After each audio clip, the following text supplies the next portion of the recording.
From everything that happened that afternoon, I remember most was probably the sounds. The rhythmic beating of what sounded like a sack of flour being hit with a branch went on for an eternity at the time. Each hit is concise with a purpose, never faltering or changing in volume. The only thing that changed were the sounds that came from the sack of flour. At first, after each thunderous boom of the branch, the flour let out a choked-off scream like somebody trying to yell through a blanket. As the sack of flour got quieter, the thuds from the branches kept getting wetter, like the branch was hitting a sack of mud now instead. When all the sounds stopped, I could hear my heart ramming into my rib cage like it was trying to create a hole in my chest. The sack of mud splashed into a puddle and it stayed silent for a long time after that. I gathered up the courage to open my eyes after I started to hear shuffling of feet at the inner side of the door I was hiding behind. I craned my neck to peek through the keyhole in my father's office, and I saw three strange men with their backs to the door looking down at something. I dropped to my knees and tried to see under the door. I wanted to know what they were looking at, but as I dropped my ear to the floor and tried to get a good look, the door opened suddenly and I froze like a thief caught in the act. I couldn't move a single muscle in my body if I tried. I was frozen there as the men who were looking at the floor were looking at me now. One of the men was holding the branch, except it wasn't really a branch. It was my baseball bat my mother got me, the oak wood grain newly stained red. The men started moving towards me but maneuvering me around me like I was a boulder in the middle of a stream. I looked up as they walked away, and the last man that passed by locked eyes with me. His warm blue eyes didn't match his frigid exterior. He turned away and I looked towards the open door to my father's office, and I saw the sack of flour they were looking at. It was my father, beaten and face down in a pool of his own blood. This didn't really make me sad though. I felt a lot of things in that moment, but I don't think I was sad. Honestly, the old man got what he deserved. My father wasn't a nice man. The only good memories I had of him were when he was so drunk or high that he forgot how much he hated me. My father wasn't a nice man. The only good memories I had of him were when he was so drunk or high that he forgot how much he hated me. My mom did the best she could with the situation she was in. The only reason she didn't leave him was because of me, I think. She probably knew he wouldn't let her have me if she did leave. He killed me and her both before he'd let that happen. So no, I wasn't really too upset with the sight of my old man face down in his own blood. He left me and my mom in the same position plenty of times. I rose to my feet trembling with fear that my dad was going to spring to his and take out all that beating he just received onto me. But he didn't move. He just laid there motionless. I thought at first maybe he was just unconscious, but after approaching his crumpled body and looking closer, he was dead. Those strange men in suits had killed my father. I took a deep breath in, filling my lungs with the stench of my father's aftershave and alcohol one last time. I remember every beating, every time he made my mother cry, every time he ever made me feel small and held on to that feeling of hate. I started to strike my father's lifeless body in the back, each kick releasing more and more tears rolling down my cheeks. After one final kick to the back of his head, I fall to my knees, slumped over, sitting in the very blood that ran through my own veins. I look over my shoulder and the man with blue eyes is down the hall watching me. He takes one more look at me with consideration before turning away and disappearing around the corner. My mother came rushing in after the men left, and she ran into the room, and all I remember after that was the police. They were there for days, asking me questions, going through everything in the house, and I thought they would never leave.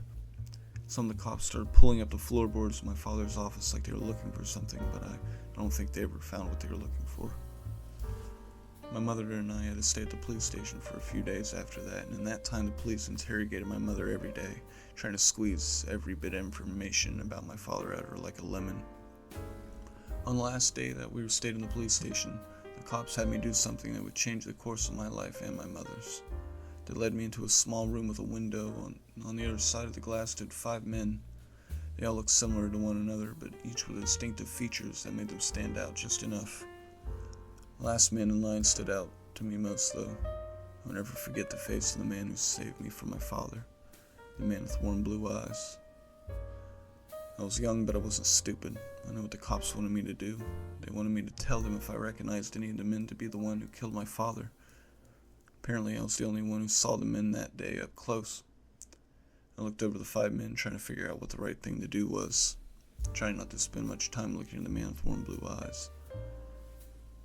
At that moment, I thought back to something my father once told me about respect. He said, "If you want respect from a man, do something that'll earn that man's respect." I thought about it, and I truly respected the man who beat my father. He had done something for me that I respected, so I was going to do something for him. I pointed to the man opposite in the line from the man with warm blue eyes and told the officer without a doubt, "That is the man that killed my father." A week went by, and my mother and I were finally able to return home, although I wouldn't be home for long without my father there to pay the bills. My mom ended up having to get a few jobs around the city just to make ends meet, and I spent a lot of time alone. The house was quieter without my father, but the memories of what he had done would forever echo throughout those halls. I often found myself outside playing on the front porch or in the alleyway behind my house. One day when I was back in the alley, a group of older kids in the neighborhood came by to pick on me as per their usual tradition. Most of the time I couldn't remember which bruises came from them and which ones were from my father. I remember one day when they were tossing me around, I saw my father watching from the kitchen window with a beer in his hand like he was the sole spectator of my humiliation. Of course, he did nothing to stop it. My spectator was gone now, and replaced with a new one.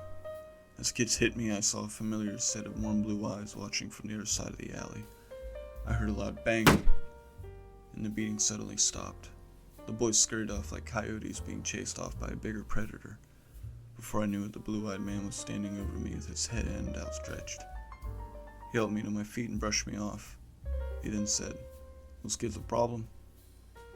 I looked at him with confusion and tears in my eyes and nodded yes. "Not no more," he said, and he led me out of the alley into my front porch.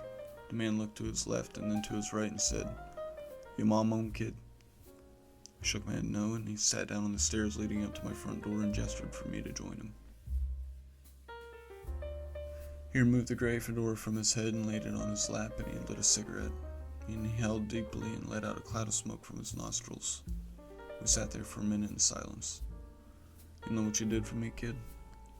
I looked at him and shook my head yes, well aware of what he was talking about. "And you know what I did to you, old man?" I shook my head yes again. "He made a lot of stupid decisions, but it seemed like you inherited that from him. You're smart and you make good decisions." He took another long draw from his cigarette. "You and your mom don't gotta worry about no more trouble from now on, alright?" For the final time, I shook my head yes. From that point on, he was right. My mom and I were well off.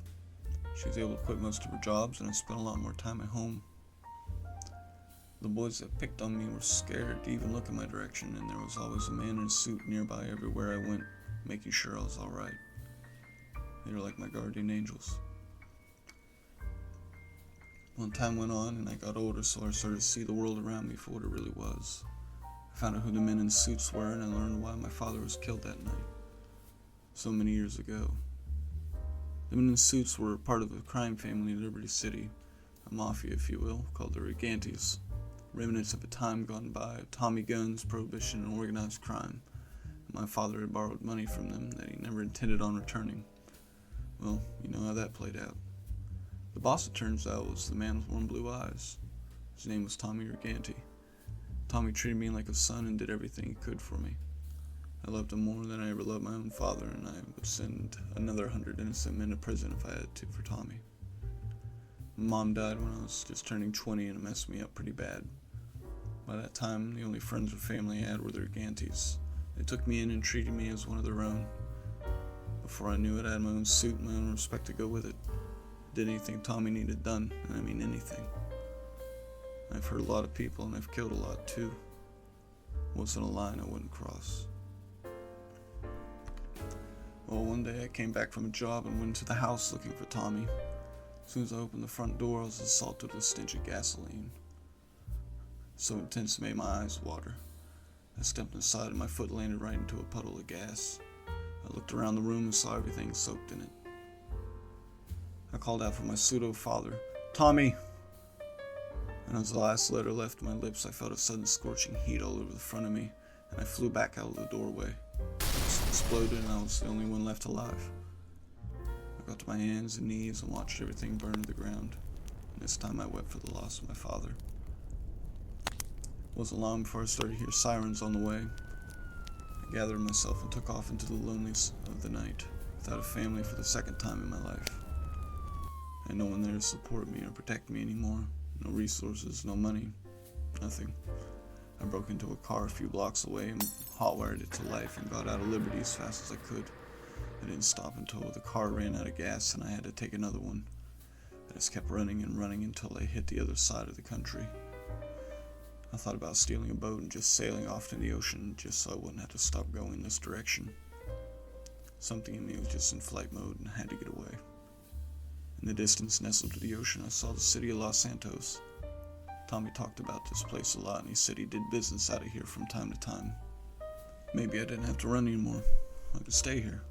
Maybe there was somebody in the city who knew Tommy that could help me. And I stopped myself. I relied on the protection of others for most of my life, and here I was looking for somebody new to take care of me. Absolutely pathetic. No, I wouldn't let Los Santos protect me. Los Santos was going to need protection from me.